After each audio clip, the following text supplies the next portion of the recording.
This video is brought to you by 5paisa.com. Download the app now. नमस्कार, बिज़ अड्डा में आपका स्वागत है। मैं हूं आलोक जोशी। शेयर बाजार में पिछले करीब सवा साल से चल रही तेजी के बीच उन लोगों की परेशानी बढ़ती जा रही है जो गिरावट की आशंका से तो डरते हैं, लेकिन बाजार की तेजी को देख देख कर रोज़ रोज़ ललचा भी रहे हैं। उनका हाल एकदम वही है कि रहा भी न जाए और सहा भी न जाए।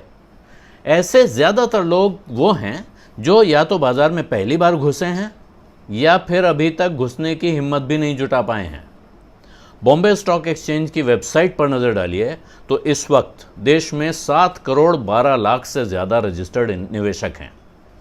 इनमें से 40% यानी 2 करोड़ से ज़्यादा लोग पिछले 1 साल में ही बाज़ार में आए हैं। उनमें से भी परसेंटेज के लिहाज से बहुत बड़ा उछाल असम, मणिपुर, तेलंगाना, अरुणाचल, मिजोरम, त्रिपुरा, बिहार, हिमाचल, मध्य प्रदेश और उत्तराखंड जैसे राज्यों में दिख रहा है।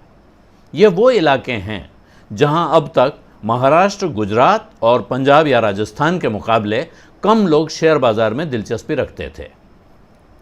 एक तरह से देखें तो ये बहुत अच्छी बात है कि देश के हर हिस्से के लोग देश की समृद्धि में हिस्सेदार बनना चाहते हैं। वो इक्विटी मार्केट की तरफ आ रहे हैं और देश में जो बड़े बड़े कारोबार चल रहे हैं उनमें वो अपना छोटा छोटा हिस्सा लेना चाहते हैं। लेकिन इसके साथ ये 40% या 2 करोड़ से ज़्यादा नए निवेशक और इनके पीछे जो और आने वाले हैं, जो बहुत सारे लोग जिनके बारे में मैंने कहा कि जो अभी भी हिम्मत नहीं जुटा पाए हैं, वो भी हिम्मत जुटा रहे हैं कि हम भी आएँ और इस बाज़ार में कुछ कमाई करें, तो ये जो बड़ी संख्या है ये एक चिंता भी जगाती है। चिंता क्या है? चिंता ये है कि जिस दौर में ये लोग बाज़ार में आए हैं उसी दौर में छोटी और मझोली कंपनियां यानी स्मॉल कैप और मिड कैप के शेयर भी काफ़ी तेज़ी से बढ़े हैं।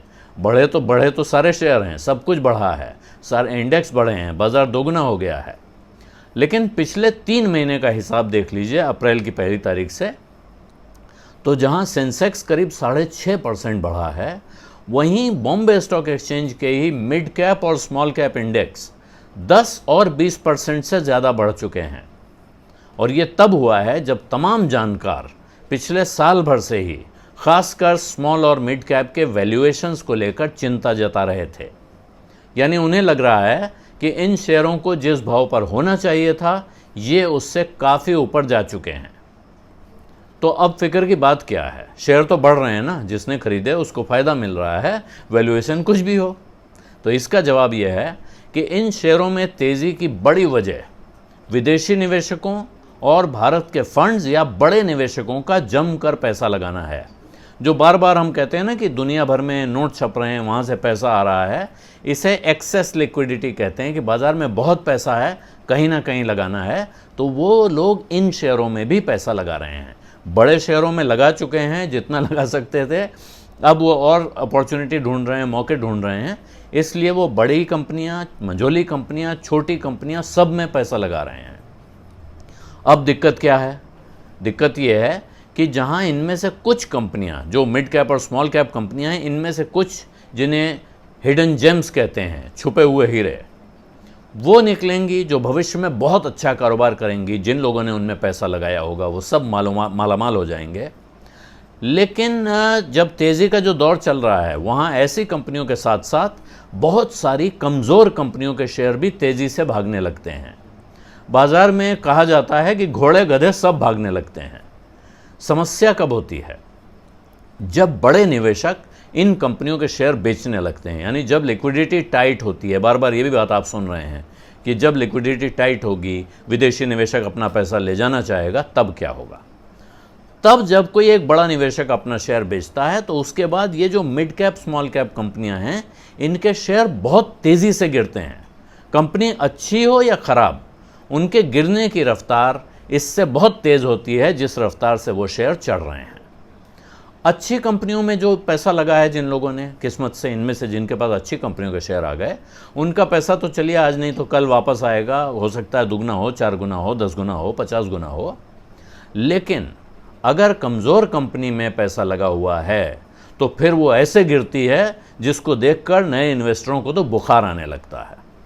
और इस तरह जो एक बार घाटा खा गया उसकी हालत फिर बिल्कुल दूध से जले की तरह हो जाती है, जो फिर कई बरस तक शेयर बाजार का नाम भी नहीं सुनना चाहता। अब सवाल यह है कि ऐसे में निवेशक करें क्या? पैसा नहीं लगाएंगे तो लगता है बहुत बड़ा मौका हाथ से निकल गया, और लगा दिया तो इस तरह रकम डूबने का खतरा। तो अब इसके दो जवाब हैं। एक तो यह है कि देश की जानी मानी दिग्गज कंपनियों में पैसा लगाइए और लगाते रहिए। कमाई थोड़ी कम ज़रूर हो सकती है, लेकिन पैसे डूबने का खतरा भी उतना ही कम है। इसके साथ अगर आप चाहते हैं कि इतनी कंपनियों में कहाँ ढूंढूं, तो बहुत आसान तरीका मैं अक्सर बताता हूँ। बीएसई के सेंसेक्स का ETF मिलता है और NSE के निफ्टी का ETF मिलता है। इसमें आप 1000 रुपये भी लगाएंगे तो वो इंडेक्स फंड वाला आपको आपके उस पैसे को निफ्टी की 30 कंपनियों, निफ्टी की 50 कंपनियों में या सेंसेक्स की 30 कंपनियों में बांट देता है बराबर। तो आप देश की सबसे अच्छी 30 या 50 कंपनियों में पैसा डालते हैं एक साथ। एक रास्ता ये है। और दूसरा, अगर आप ये चाहते हैं कि साहब हम वो बड़ी वाली लार्ज कैप नहीं, हम तो भविष्य के चमकते सितारों को भी छोड़ना नहीं चाहते हैं, यानी हिडन जेम्स भी हमारे हाथ से न निकल जाएं, तो फिर आप म्यूचुअल फंड का सहारा ले सकते हैं। आजकल एक नई कैटेगरी शुरू हुई है जिसका नाम है फ्लेक्सी कैप फंड। इसमें फंड मैनेजर को इस बात की आज़ादी होती है कि वो कितना पैसा लार्ज कैप में यानी बड़ी कंपनियों में लगाएगा, कितना छोटी कंपनियों में, कितना मझोली कंपनियों में, इसको वो कम ज़्यादा भी करता रह सकता है। ये फैसला पूरी तरह फंड मैनेजर के हाथ में होता है। तो आपका पैसा बाजार के हाल देखकर छोटी और बड़ी कंपनियों के बीच बांटने का काम फंड मैनेजर करते हैं।